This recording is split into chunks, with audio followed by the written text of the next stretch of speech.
Abra comigo ali, Êxodo capítulo 12. O título da nossa mensagem hoje é Duas Festas. Será que existe duas festas de Páscoa? Temos duas festas no mesmo período, mas são duas festas de Páscoa. Temos duas palavras da língua inglesa, Passover e Easter. São duas palavras usadas no inglês que as pessoas que não, às vezes sem pensar muito, elas usam as duas palavras como se fosse a mesma coisa para se referir à festa cristã da Páscoa. Passover, Happy Easter. É mais fácil falar Happy Easter do que Happy Passover, né? E as pessoas acabam optando por Happy Easter, a maioria das vezes, Happy Easter, Happy Easter. Mas o que significa isso? E será que é importante, sabe, pastor, fica implicando com esses detalhes, será que é importante a gente verificar o que está acontecendo com a Páscoa? Será que é implicância nossa falar que as pessoas ficam colocando coelho, ficam colocando chocolate e outras coisas, outros apetrechos aí na Páscoa? Por que não larga? Deixa que faça o que quiser, né? Desde que lembre da Páscoa, né? Será que é importante a gente pensar sobre isso? Meus queridos, o fato é que existe todo um empenho, não poderia ser diferente, porque o mundo é inimigo de Deus. O mundo é inimigo de Deus. O mundo, essa sociedade, da forma como está organizada, ela não se inclina para as coisas de Deus. Vivem na carne e os que são na carne não podem agradar a Deus. Então eles vão tentar de todas as formas apagar qualquer vestígio de cristianismo na sociedade. Vão de todas as formas procurar descristianizar a sociedade, né? Descristianizar a sociedade. Agora, uma sociedade cristianizada não é sinônimo de que é uma sociedade convertida a Cristo. Sabemos bem disto. Mas eu não posso cooperar, sendo um cristão, com o propósito de tirar da sociedade qualquer símbolo cristão, substituir os símbolos cristãos por símbolos pagãos. Por exemplo, o Papai Noel tomando o lugar de Jesus na data do Natal. É uma forma de encobrir, de desviar o foco. Aí vem o coelho e os chocolates e a Páscoa passa por isso mesmo, né? Eu posso fechar os olhos para isso e simplesmente não apenas ignorar, mas participar, porque muitas vezes nós acabamos participando disso, promovendo o paganismo, que quer encobrir o cristianismo, que quer esconder o cristianismo. E aí a gente vai aceitando, e além de não fazer nada contra isso, acabamos cooperando com isso, porque participamos tranquilo, compramos chocolate e damos ovo da Páscoa para os nossos filhos e fazemos aquela festa, feliz Páscoa, um ovo de chocolate aqui. Pô, será que é isso? Não estou, viu, crianças? Estou falando nada contra o chocolate, não, né? Não é nada disso, não. Eu gosto de chocolate também. Mas tudo tem o seu lugar certo. E nós precisamos, então, e eu gostaria de pensar com você nisto, nessa noite. Mesmo porque Páscoa não fala de ressurreição. Ô pastor, aí o senhor pegou, aí está errado. Páscoa não fala de ressurreição? Páscoa não fala de ressurreição, fala do que então? Vamos ver. Fique com isso na sua mente e nós vamos ver do que fala Páscoa. Páscoa é uma festa judaica. Ela fala do quê? E qual é a festa judaica que fala da ressurreição? Existe uma outra festa que fala da ressurreição. Mas, quando estamos com esse título, duas festas, nós estamos nos referindo aos dois títulos que nós encontramos nesse período de Páscoa. Passover e Easter. Então vamos ler a palavra de Deus. Êxodo capítulo 12, versículos de 1 a 3, nos diz assim: Disse o Senhor a Moisés e a Arão na terra do Egito: Este mês vos será o principal dos meses. Será o primeiro mês do ano. Então, para eles, Deus estava mudando o calendário deles. Note bem, é um novo tempo na vida dos judeus. Deus estava colocando aquele mês ali como o primeiro mês. Eles iam começar uma nova vida, um novo calendário. Falai a toda a congregação de Israel, dizendo: ao 10 deste mês, cada um tomará para si um cordeiro, segundo a casa dos pais, um cordeiro para cada família. Versículo 5, o cordeiro será o que mesmo? Sem defeito, será macho de 1 ano, podereis tomar um cordeiro ou um cabrito. O guardareis até ao 14º dia desse mês. Era um bichinho cevado, um bichinho que você criava com cuidado ali, para não machucar, para não sujar. Era um bichinho de estimação, que você ia até tendo um apego com aquele bichinho, né? Quando você já viu um bodinho pequenininho, um cabritinho pequenininho, como é que é legal? Eu já tive lá em casa, ele vem, dá uma cabeçada na gente assim, a gente começa a brincar com ele, dá a cabeçada, fica um negócio bem legal, e a gente se apega ao bichinho. E era assim. Já pensou? Tinha um custo depois, não tinha? O custo emocional, do emocional todo envolvido com aquele animalzinho que tinha sido criado ali com bastante cuidado. Então, o cordeiro seria então um cordeiro cevado, um cordeiro para cada família, sem defeito, macho de 1 ano. Podereis tomar um cordeiro ou um cabrito, e o guardareis até o 14º dia deste mês, e todo o ajuntamento da congregação de Israel o imolará. O que é isso? O imolará. O sacrificará, aquele bichinho que você criou com muito cuidado por aquele ano ali. E no crepúsculo da tarde, no cair da tarde. Lembrando você que o dia do judeu começa no pôr do sol. Por exemplo, hoje, para o judeu, já é segunda-feira. Esse horário que nós estamos já é segunda-feira para o judeu, porque para o judeu, a segunda-feira já começa lá por volta das 6 horas da tarde, no pôr do sol. Então, era no período do pôr do sol que esse animal era morto. Se a Páscoa seria amanhã, então hoje, no entardecer, quando começava a entardecer, é aí que o cordeiro era morto. Isso significa alguma coisa para você em relação a Jesus? Qual foi o dia que Jesus morreu? Sexta-feira, no cair da tarde. E porque o dia escurecia, os judeus então tinham o costume de, por volta das 3 horas da tarde, já começar o sacrifício ali. Era no entardecer, e foi a hora que Jesus entregou a sua vida, às 3 horas da tarde. Do meio-dia até as 3 horas da tarde, houve trevas sobre toda a terra, como nós vimos hoje pela manhã. E às 3 horas, o Senhor Jesus entregou a sua vida. Então, eles deveriam sacrificar aquele cordeiro, e agora no versículo 7, fazer o quê? Vocês vão pegar o sangue dele e o porão em ambas as umbreiras e na verga da porta. As umbreiras são os 2 laterais da porta, e a verga da porta é o travessão lá em cima, né? Nas casas em que o comerem, em cada casa onde fosse sacrificado um cordeiro, deveria-se pegar então o cordeiro e passar ali naquelas portas ali. Versículo 11 agora. Desta maneira o comereis, lombos cingidos, sandálias nos pés, cajados na mão, comê-lo-eis à pressa. É o que mesmo? A Páscoa do Senhor, representando então que eles estavam prestes a ir embora. Como o crente deve viver, prestes a ir embora. Você deve viver com esse sentimento de urgência. Aqui não é meu lar, um viajante sou, eu não sou daqui. Eu estou de passagem, não vou me apegar a isso. Então eu devo ter as minhas coisas necessárias sempre na mão, embrulhada no meu pacote ali, que na hora de ir embora eu já estou pronto para ir embora. Quando me chamar, eu não estou apegado a isso aqui, Senhor Deus. Nós cantamos isso. E quando a morte, enfim, me vier chamar, com os serafins nos céus irei morar, não é? Foi isso que cantamos hoje? Cantamos. Não foi isso? Não foi isso, não?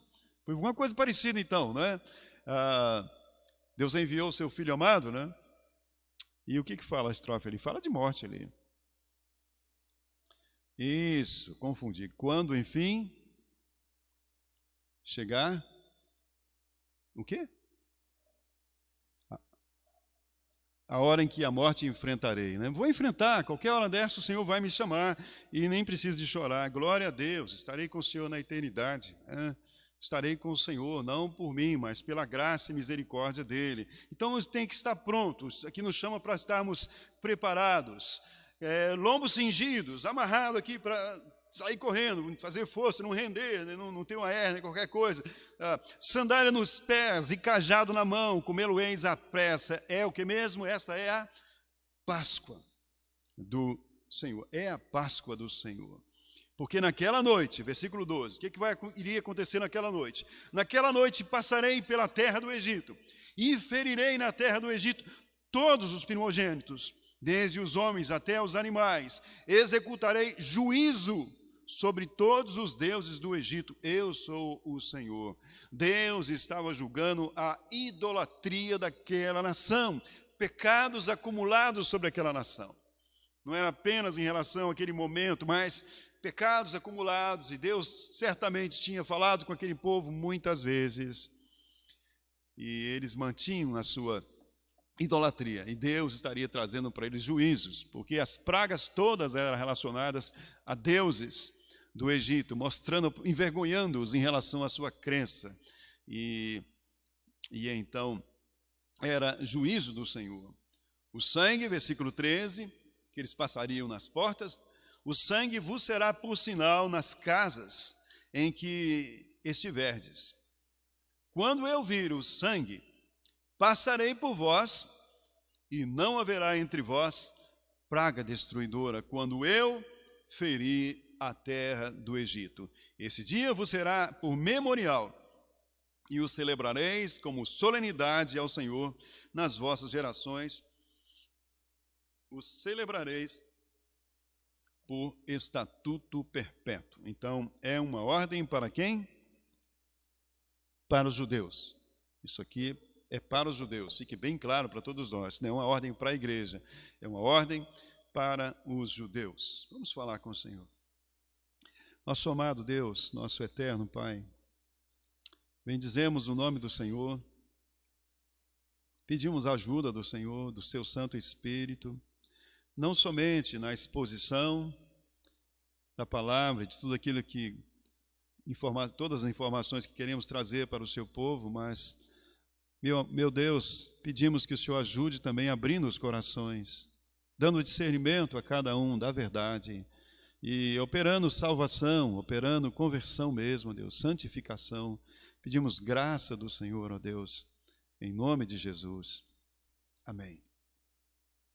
Será que há, então, duas festas da Páscoa, como estão aí, né? De um lado temos ali o cálice e o pão, aquelas coisas ali representando ali um pão asmo, né? Um pão sem fermento, e do lado de lá, o que é mais comum nos nossos dias quando se fala de Páscoa. Do lado de cá a gente está vendo mais, nos lembra mais o que a figura do lado de cá. Hoje de manhã nós tivemos o quê? Tivemos a ceia do Senhor, não é? Páscoa está relacionado então com a ceia do Senhor. Quando nós celebramos a ceia do Senhor, o que nós estamos fazendo? Anunciando o quê? A morte do Senhor.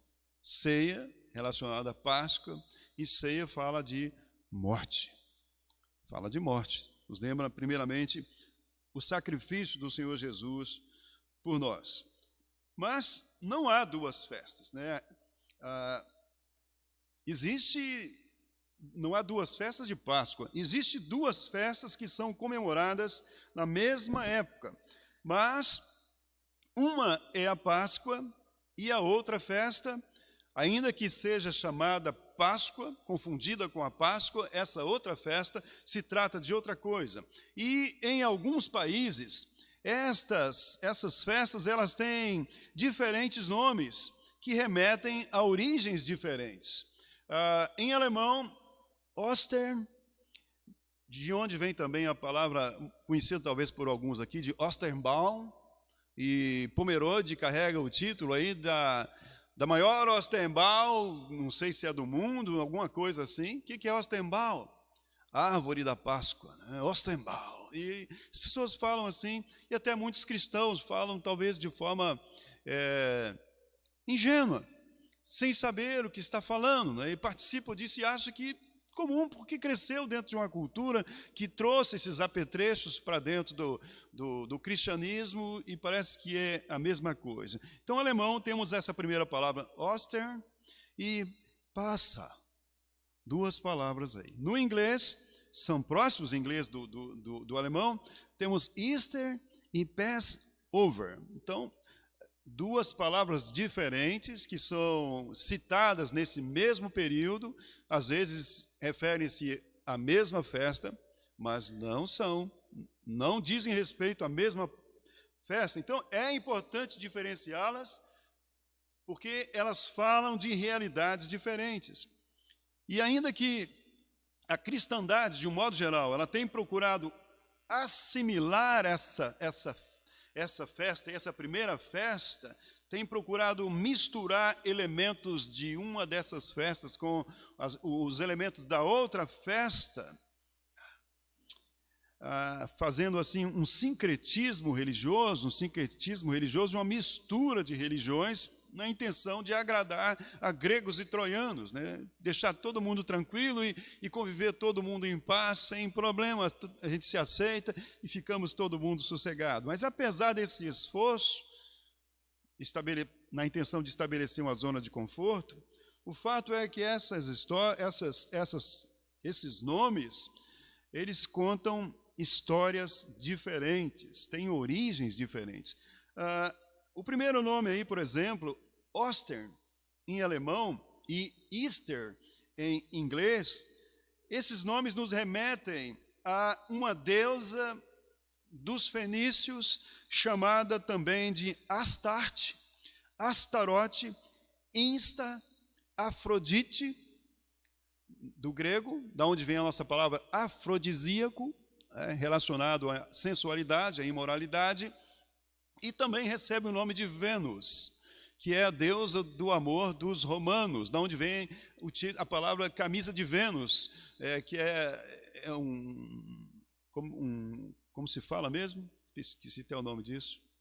Preservativo, né? É um preservativo. Então, daí vem essa palavra, relacionada então a essa deusa da sexualidade, da sensualidade. Então, essa é essa deusa aí, da qual essa festa fala, deusa da fertilidade, da sexualidade, da sensualidade, também deusa da primavera e a deusa do renascimento. Você está vendo como o diabo é maligno? O renascimento, as coisas que começam. Então, os galhos significam, então, que aqueles países que têm o inverno muito forte, as árvores secam e na primavera então tudo volta a viver como se tivesse morrido e ressuscitou toda a natureza novamente. Bem assim, próximo, e algumas pessoas tentam trazer isso para dentro do cristianismo, dizendo que representa Jesus que ressuscitou. Nós podemos tomar esses elementos e aplicar para nós, por que não? E com isso vai se aceitando a mistura da religiosidade. E a festa dessa deusa, Astarote, Astarte, Insta, ela acontecia no início da primavera, lá no hemisfério norte, que coincide com o período da Páscoa judaica. Acontece exatamente próximo, num período bem perto ali, logo na primavera, no início da primavera. E ela era então comemorada por quem? A festa de Astarote, de Insta, de Oster, ela era comemorada pelos pagãos, pelos bruxos e pelos místicos em geral. E ela não tem nada a ver com a Páscoa judaica, da qual nós lemos aqui no texto de Êxodo, capítulo 2. Não tem nada a ver com isso. E às vezes nós vamos aceitando essas coisas como se fosse normal, porque nós não queremos criar confusão com ninguém, não é verdade? Somos um povo de boa paz, queremos sombra e água fresca. A maioria das vezes somos assim, meus irmãos, e pecamos por isso. Não que devemos viver em guerra contra ninguém, mas devemos ter convicções. Devemos ser um povo que fala manso, mas firme ao mesmo tempo. Um povo que sabe dar a razão da sua fé, que sabe dizer por que eu digo não para isso, digo sim para aquilo. Eu preciso ter as minhas convicções bem formadas, né? E preciso então estar atento. E com respeito aos símbolos dessa festa comemorada pelos pagãos, o símbolo dessa deusa são a lebre, ou coelho, e exatamente os ovos. Temos aí ela com os seus animais preferidos, que são os coelhos, E os ovos, vamos ver depois de onde que vem esse negócio de ovos aí. E porque existe uma história, né, um folclore deles aí, que essa deusa Ostara, né, Astarote, Afrodite, ela gostava muito de crianças, e um dia, ao se aproximar de algumas crianças, uma ave veio voando em direção a ela e pousou no seu braço. Então, Ostara, o que ela fez? Para poder encantar as crianças, ela transformou aquela ave no seu animal preferido, que era uma lebre, um coelho. E então as crianças ficaram todas encantadas e a lebre ficou por ali. Mas com o passar do tempo, a lebre estava triste, porque a lebre já não podia mais voar. E a lebre então queria voltar a ser um pássaro. E as crianças pediram para ela para transformar de novo a lebre em pássaro. Mas como já havia passado o período da primavera e ela estava fraca, ela não conseguiu reverter o feitiço dela. Então ela pediu para a lebre esperar um pouco. E quando chegasse mais no outro ano, ela iria ter forças para fazer isso. E ela acabou fazendo. Então o pássaro botou alguns ovos para ela. E da onde vem a ideia dos ovos aí? Da lebre dos ovos que eram relacionados à comemoração que se fazia para essa deusa, suposta deusa aí da fertilidade. E também porque lebres multiplicam muito e os ovos também, símbolo de multiplicação, coisas que, quando você tem uma ninhada, nasce um punhado de uma vez. E ela era a deusa da fertilidade, que os pagãos invocavam, os fenícios invocavam para que as suas colheitas fossem bem, elas criam nisso, então era uma coisa nessa intenção. Agora, por outro lado, a palavra hebraica para Páscoa é a palavra Pessah. Pessah, bem próximo de Passover e bem próximo também da palavra alemão Passar, né? Então é Pessah, que tem um significado. Ela significa salto, ou um pulo, ou então passar por cima, que é a expressão inglesa Passover. Passover é passar por cima, né? Desviar, Passover, né? Passou por cima, desviou, veio aqui, em vez de entrar aqui, Passover, passou por cima, desviou, pulou, saltou, desviou daquele objeto e foi embora, não tocou naquele objeto. Esse, então, é o significado da palavra hebraica para Páscoa. E a Páscoa, como nós vimos hoje aqui o texto que nos fala da instituição da Páscoa, quando a Páscoa começou. Então, é uma festa que Deus instituiu como obrigação religiosa para os judeus. E essa festa, ela tinha um aspecto comemorativo e outro profético, ou seja, ela chamava os judeus para olhar para o passado, a fim de lembrar o que Deus havia feito por eles. E também essa festa era profética, porque ela falava a respeito daquilo que Deus ainda iria fazer. Ela apontava para o futuro. E a história da Páscoa hebraica, meus irmãos, ela remonta o tempo no qual, por causa da escassez de alimento, o povo de Deus, o povo escolhido por Deus, que tinha recebido a terra prometida, esse povo foi morar no Egito, não havia o que comer, então ali na terra que eles estavam, eles desceram para o Egito em busca de comida. E naquele tempo, cerca de 3.400 anos, olha, passado já começou isso, 3.400 anos. Então naquele tempo, José, um judeu, ele havia se tornado um governador do Egito. Abaixo do rei era ele que mandava, só o rei mandava mais, só o faraó mandava mais do que José. E por isso então José favoreceu o seu pai, os seus irmãos, favoreceu o seu povo.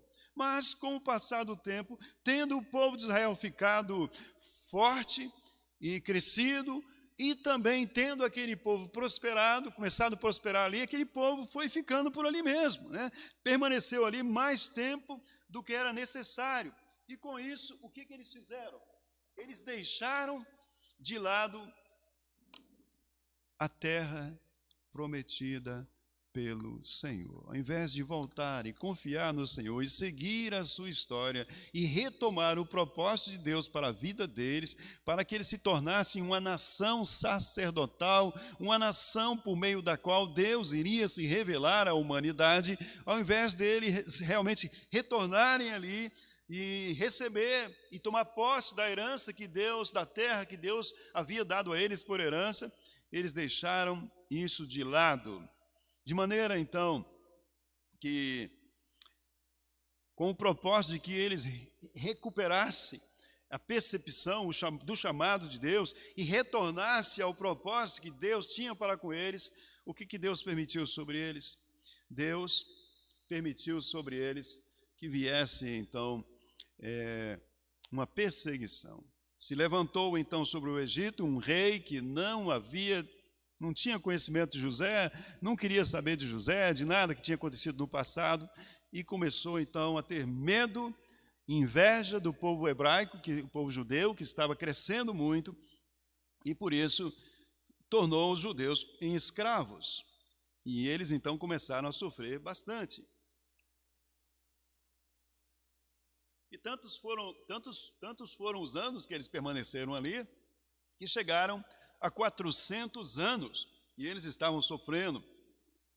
E Deus, então, eles começaram a clamar a Deus. Deus escutou as suas orações, ouviu o seu sofrimento, e Deus enviou um homem a fim de libertá-lo. Isso nos ensina muitas coisas, poderíamos gastar bastante tempo aqui. Muitas vezes nós perdemos a visão dos planos de Deus para nós e nos agarramos aos nossos próprios planos e achamos que aquilo ali é tudo que eu preciso. Deus muitas vezes segura, impede que a gente alcance o que a gente quer. Deus traz muitas vezes situações difíceis, não porque Ele é mau, porque Ele tem algo melhor para nós. Os propósitos dele são bem melhores do que os nossos. Então Ele fecha portas. E a Bíblia nos ensina o que mesmo? As portas que Deus fecha. Não adianta você chutar, pegar um machado para quebrar, não adianta você forçar a barra. A porta que Deus fecha, ninguém abre. E Ele muitas vezes fecha portas. Fique atento a isso. Ore e dobre o seu joelho para que você tenha discernimento. Deus fechou as portas para os judeus no Egito, para que eles não mais prosperassem, mas para que realmente eles se sentissem incomodados, afligidos, e clamassem a Deus: Senhor, me tire daqui, me leve de volta para aquele lugar que o Senhor tem preparado para mim, aquele lugar que é a vontade do Senhor para a minha vida. Deus então fez isso para que eles retornassem. E eles clamaram, Deus enviou então um homem por nome Moisés, e Moisés então foi lá conversar com Faraó. Chegou lá diante de Faraó e disse para deixar o povo ir, mas Faraó não deu ouvidos a Moisés. E por essa razão Deus, através de Moisés, enviou 10 pragas sobre aquele povo ali. As águas se tornaram em sangue, vieram várias rãs e tomaram conta do reino. Depois das rãs vieram piolhos, depois dos piolhos vieram moscas, depois das moscas, doença dos animais, depois disso vieram sarnas que rebentavam em úlceras, transformavam em feridas, vieram chuvas de pedras com fogo, saraivas com fogo, depois gafanhotos e depois trevas. Todas essas pragas eram juízos de Deus a respeito de um tipo de Deus que o povo egípcio tinha, mostrando para eles que os seus deuses, ao invés de ajudá-los, só os atrapalhava. E aquele povo ainda assim estava duro. E como o coração de Faraó não amolecia, Deus envia então a 10ª e mais terrível praga, a morte dos primogênitos. E quando Deus enviou aquela morte, Ele disse que o anjo da destruição, o destruidor, viria sobre o Egito. O anjo da morte viria sobre o Egito. Se quiser apagar essas luzes aqui, pode apagar também, que eu consigo enxergar aqui, tá bom? Talvez você enxergue melhor aí.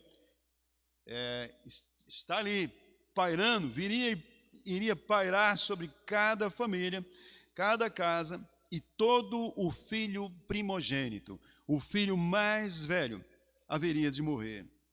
E para que isso não acontecesse, meus irmãos, com os judeus também, porque se a morte viria sobre os egípcios, os judeus eram tão pecadores quanto os egípcios. Os judeus não eram melhores do que os egípcios, eram pecadores, porque todos pecaram. Não é só no Novo Testamento, não. No Velho Testamento era a mesma realidade. Todo mundo sempre foi pecador desde que o pecado entrou.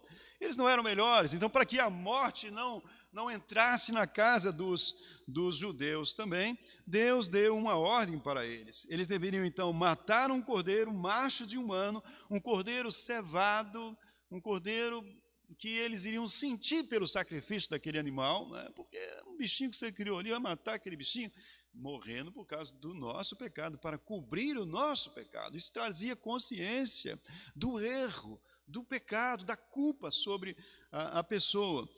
E eles deveriam então pegar o sangue daquele animal e passar nas ombreiras e na verga da porta de cada casa dos judeus. Elas estavam então assim marcadas. E dessa forma, nas casas marcadas com o sangue, Deus não permitiria que a morte entrasse. Quando o anjo da morte viesse e visse aquela marca, ela pularia aquela casa, é o Passover, passaria por cima, era o Pessah. Pessah quer dizer passar de lado, passar por cima, desviar, pular, saltar. Esse é o significado então da palavra Páscoa, que é a palavra hebraica Pessah. Quando ele visse, ele não tocaria aquela casa. Os judeus então obedeceram a Deus e as suas casas foram poupadas. E Faraó e todos os egípcios sofreram terrivelmente, choraram terrivelmente pela morte dos seus primogênitos. E diante disso, então, o Faraó deixou o povo de Israel sair livre do Egito. Aí eles foram embora, libertou. Antes ele estava segurando com a mão forte, mas diante disso, ele os libertou. E de maneira então que essa é a origem do nome Páscoa. Não tem nada a ver com Easter, não tem nada a ver com Astarote, Happy Easter, Feliz Easter, não tem nada a ver com coelho, não tem nada a ver com ovos, tem a ver com sangue e tem a ver com um cordeiro. O animal que deveria representar a Páscoa certamente é o cordeiro. E Páscoa, então, falava da morte do cordeiro, cujo sangue operou o livramento daquele povo. Para aquele povo ser livre da morte, do anjo da morte, foi necessário o sangue, a morte de um cordeiro. Páscoa está relacionado com a morte de um inocente, puro. Morte do cordeiro. Mas além, meus irmãos, disso, Deus, depois disso, melhor dizendo, Deus ordenou então que, a partir daquele instante, os judeus comemorassem para sempre esse grande livramento que Deus havia dado a eles.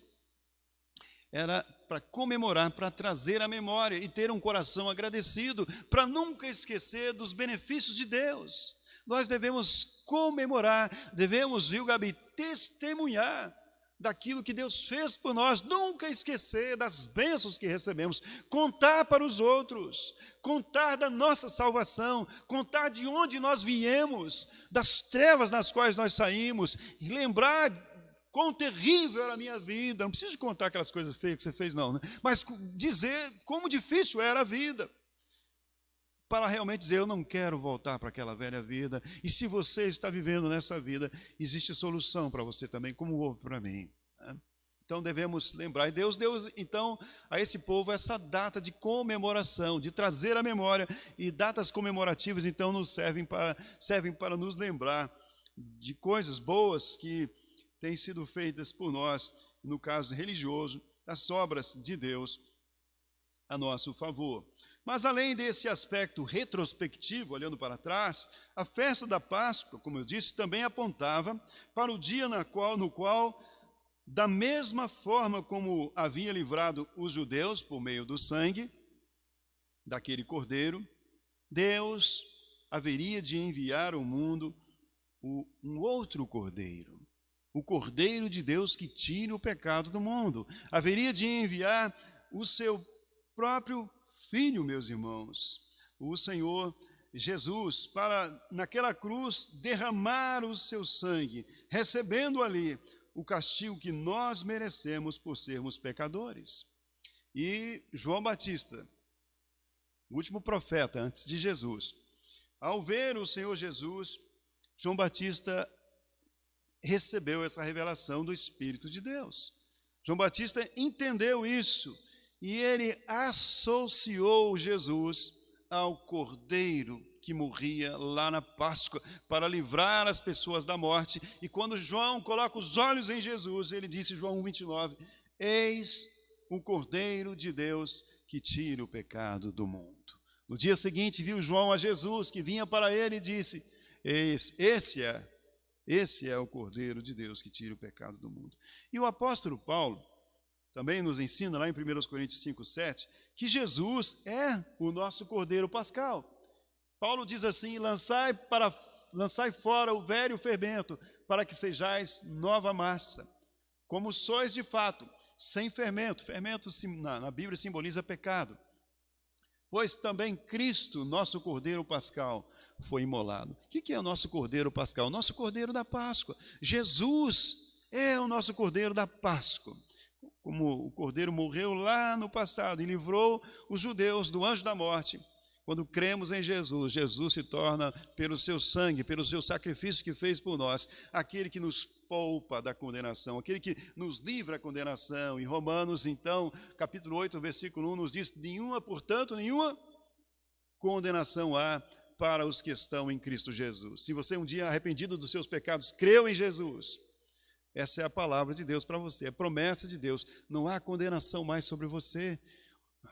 A morte não terá domínio sobre você. Você vai morrer, mas não vai morrer eternamente, porque você creu em Cristo, você nasceu de novo, recebendo a Jesus como Senhor da sua vida. Então você há de ressuscitar, porque Jesus, o qual ressuscitou, é aquele que disse, eu sou a ressurreição e a vida. Quem crê em mim, ainda que morra, viverá. A morte, então, não terá a última palavra sobre a sua vida. Porque Jesus é aquele que veio com o propósito de entregar a sua vida por nós. E é interessante tudo isso, como tudo isso se encaixa, que Jesus morreu quando? Quando foi que Jesus morreu? Exatamente, morreu na Páscoa. Assim, da mesma forma como o Cordeiro morria. O Cordeiro morria praticamente na véspera, porque era ali no entardecer que eles então sacrificavam aquele cordeiro por causa do escurecer, ia escurecer muito rápido. Então Jesus morre ali naquele mesmo momento em que eles estavam sacrificando o cordeiro da Páscoa, às 3h da tarde, na sexta-feira, e juntamente com a festa da Páscoa, né? Na festa da Páscoa, o Senhor Jesus foi morto. E essa festa da Páscoa, ela não era uma festa que vinha sozinha, porque em conjunto com a Páscoa, acontecia, um dia depois da Páscoa, logo no dia seguinte da Páscoa, né? A Páscoa começava na sexta-feira, no entardecer, e até a tarde de sábado, e ali na tarde de sábado, virando para o domingo, começava a outra festa chamada Festa das Primícias. Primícias nos lembra os primeiros, né? A festa das primícias, o que era? Era uma outra ordem que Deus havia dado ao povo, e eles deveriam então recolher os primeiros frutos que estavam vindo da colheita. Então eles pegavam aqueles primeiros grãos, os primeiros cereais colhidos, e eles ofereciam aqueles primeiros cereais para Deus, como um sinal de gratidão ao Senhor. As primícias, então, os primeiros frutos, simbolizavam a consagração de toda a colheita a Deus, e era para eles uma garantia de uma plena colheita que estava por vir, que Deus abençoaria a colheita deles. Então eles ofereciam os primeiros frutos para o Senhor. E, meus irmãos, é esta festa das primícias, que estava juntinho com a festa da Páscoa, que fala da ressurreição. Os primeiros frutos. E a Bíblia nos fala disso em relação a Jesus. Páscoa, o Cordeiro morre. Primícias, os primeiros frutos, são entregues para o Senhor. A Bíblia nos afirma, meus irmãos, que Jesus, o nosso Cordeiro pascal, ele é também as primícias daqueles que dormem. 1 Coríntios 5:20 vai nos dizer isso. Mas, de fato, Cristo ressuscitou dentre os mortos, sendo ele as primícias. Ele é o primeiro fruto de muitos outros que virão ainda. Aquele que ressuscitou, subiu aos céus, e a colheita que virá depois será uma colheita farta. Ele deu a sua vida. Isaías, estou me lembrando aqui que Isaías 53 tem alguma coisa relacionada a isso. Quando Jesus dá a sua vida, diz que ele verá o fruto do seu trabalho. Ele verá, versículo 11, o fruto do penoso trabalho de sua alma e ficará satisfeito. O meu servo, o justo, com o seu conhecimento, justificará a muitos, porque as suas iniquidades levará sobre si. Então, depois de Jesus, viriam muitos frutos por causa da obra de Cristo. Então, Páscoa vai nos remeter a quê? Páscoa nos remete à morte de Jesus. Primícias nos remete à ressurreição de Jesus. Mas o sentido maior, aqui, meus irmãos, o que devemos nos ater, era o fato de que, conforme 1 João 2,2, Jesus, o Cordeiro que foi morto, ele é a oferta de Deus para o pagamento dos nossos pecados. Ele, Jesus, falando de Jesus, ele é a propiciação. Propiciação é a oferta de pagamento pelos nossos pecados. E não somente pelos nossos próprios, mas ainda pelos pecados do mundo inteiro. Não significa que o mundo inteiro será salvo, mas significa que Cristo chama: vinde a mim todos que estáis cansados e sobrecarregados. Ele deu a sua vida para salvar aqueles que vierem crer nele. Crê no Senhor Jesus e será salvo tu e tua casa. A mensagem está sendo pregada. A salvação da parte de Deus, a graça de Deus se manifestou salvadora a todos os homens. E o Senhor está chamando pecadores hoje ao arrependimento. E quando nós pensamos na Páscoa, nós não podemos deixar de falar isso. Não podemos nos entreter com coelhinho bonitinho, com chocolate e simplesmente deixar de falar do sangue. Deixar de falar do Cordeiro, deixar de falar do alto preço que foi pago pela salvação das almas, por causa dos pecados da humanidade. Então não podemos deixar de falar do pecado, da justiça e do juízo, para que os pecadores sejam convencidos dos seus pecados, se arrependam e sejam salvos, meus irmãos. Nós somos os agentes. Se nós calarmos, quem irá dizer? O apóstolo Paulo chega a perguntar em Romanos capítulo 10, e como que eles irão crer, se não há quem pregue? Venha comigo para Romanos capítulo 10, abra a sua Bíblia. Vamos tomar isso como responsabilidade para nós nessa noite. Abra, não tenha medo de abrir, não, pastor. Se eu abrir, vai me comprometer, e não me comprometa, não. Então você não é crente, né? Tem que ter compromisso. Romanos 10 diz assim, versículo 14, vamos ler o versículo 13 também. O que significa no versículo 13 todo? Todo aquele que invocar o nome do Senhor será salvo. O que significa aí todo?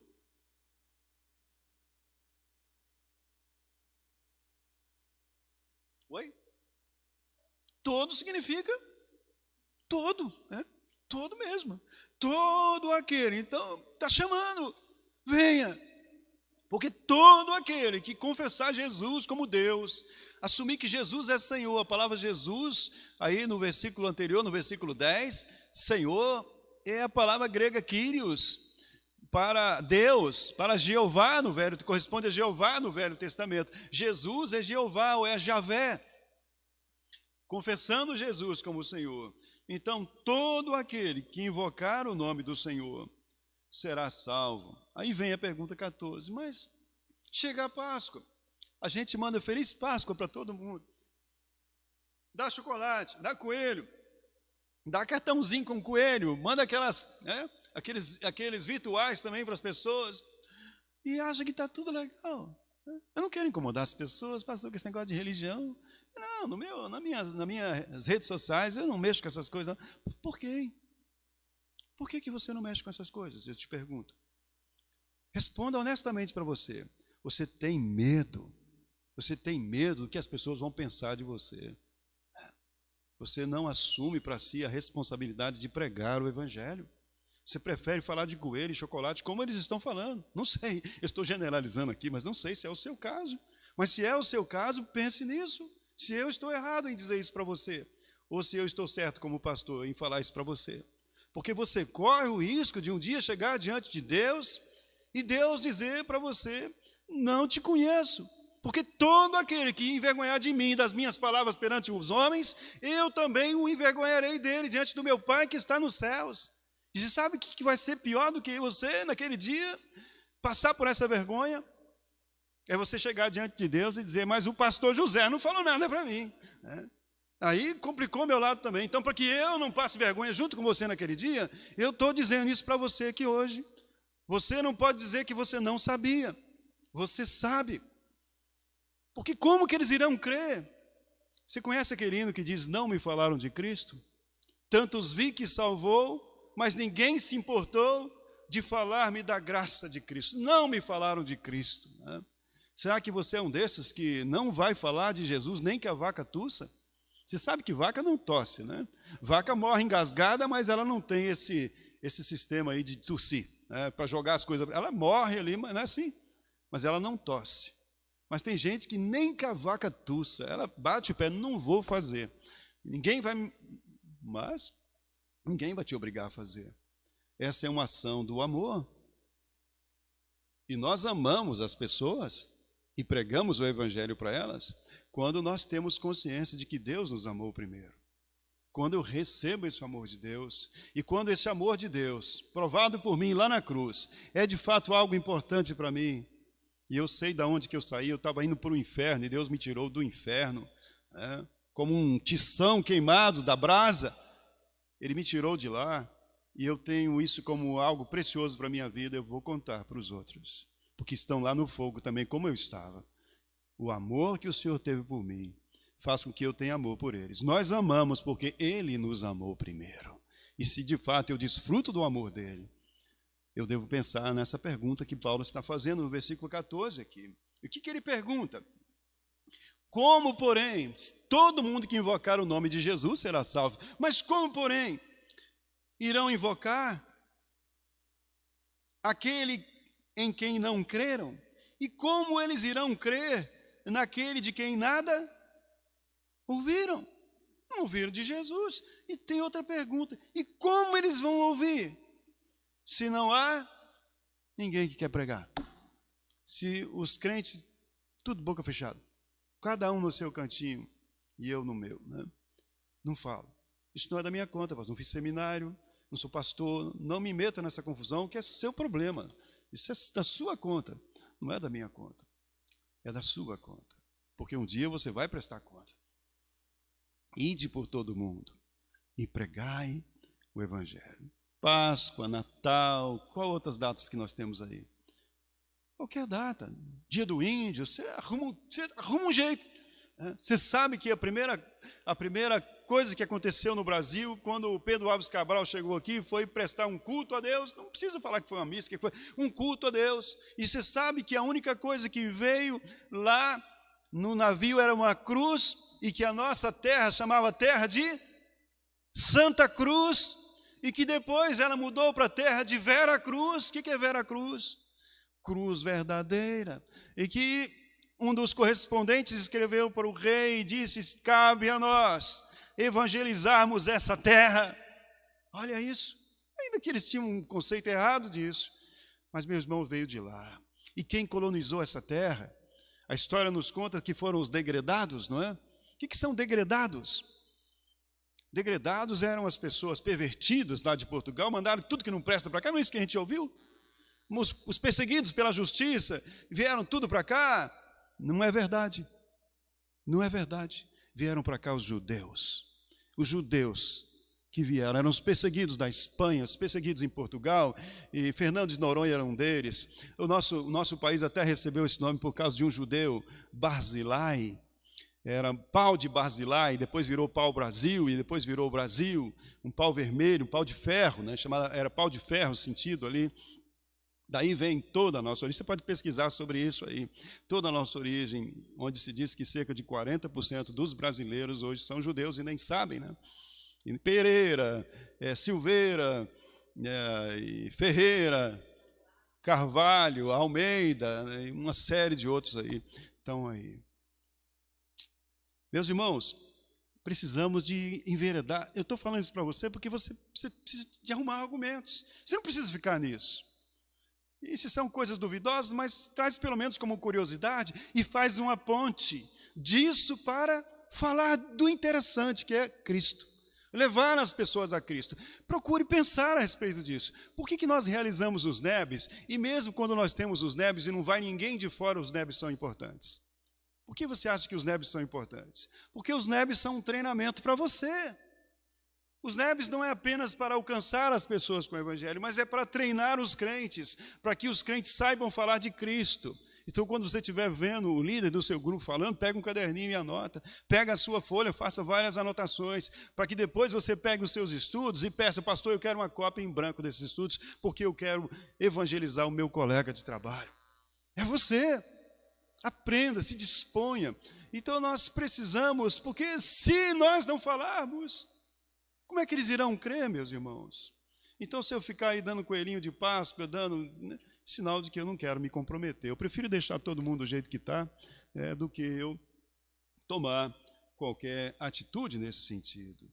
Então, queridos, concluindo aqui a nossa mensagem dessa noite, Jesus, o Cordeiro de Deus, aquele que morreu e ressuscitou para a nossa justificação, louvado seja Deus, e ressuscitou, ele não está morto, ele venceu a morte, provando que de fato ele é o Filho de Deus, ele é então o Cordeiro de Deus, que tira o pecado do mundo. E somente o sacrifício de Jesus pode livrar você da condenação do pecado, porque assim como os judeus precisavam aplicar o sangue do Cordeiro nas suas casas para serem livres do anjo da morte, pense nisso hoje. Cada um que ouve o Evangelho precisa de tomar uma decisão ao lado de Cristo. Cada casa precisava tomar um cordeiro para si e pintar as suas portas. E quando Deus olha para o seu coração hoje, o que Deus vê nas portas, na porta do seu coração? Será que você pode cantar?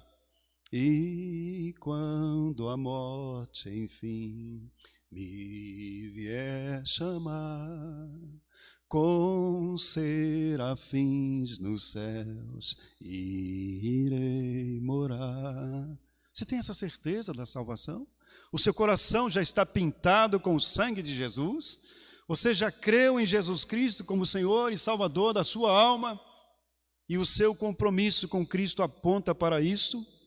Ou você diz que é um cristão, mas vive nas trevas do inferno, nas trevas do pecado, vive como um tição que está pegando fogo?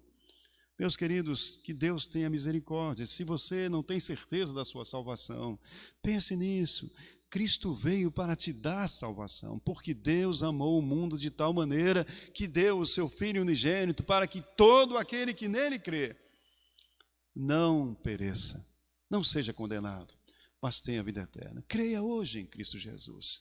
A Páscoa nos chama para pensar nisso. Ele morreu por você, ama você, e ele ressuscitou para declarar você justo, para justificar você. Amém? Vamos orar, depois vamos ouvir um hino com a Débora, a via dolorosa, que nos faz pensar o caminho doloroso pelo qual Jesus passou, porque amou você e a mim. Nosso Deus, muito obrigado, Senhor. Muito obrigado porque fomos amados pelo Senhor e somos lembrados que é nosso privilégio servir ao Senhor, ó Deus. Se estamos indiferentes, perdoa-nos e ajuda-nos a termos intimidade com o Senhor, comunhão com o Senhor, porque não é possível, Deus, nós vivermos em íntima comunhão com o Senhor, meditando na sua palavra, orando e não sermos cheios do Espírito Santo e não sermos tomados pelo Espírito Santo a ponto de transbordarmos, pois foi o nosso Senhor Jesus disse que aqueles que creem em mim, rios de água viva fluirão do seu ventre. Sua palavra ainda nos diz que ele disse isso a respeito do Espírito Santo que haveriam de receber aqueles que nele crescem. O seu Espírito habita em nós, Senhor Deus. É o que tua palavra nos diz, nós os que cremos, ele habita em nós. Mas ajuda-nos, Pai, para que ele tome as nossas vidas, produza em nós o fruto da alegria, e que possamos então, com alegria e cheio do amor, que é fruto do teu Espírito também, falar desse grande dom da salvação que recebemos, que não é fruto dos nossos méritos, do nosso trabalho, mas é fruto da obra, tão somente da obra de Jesus. Louvado seja o teu nome, abençoe a sua igreja, Deus, que essa palavra possa ficar no coração de cada um. Nós pedimos em nome de Jesus. Amém.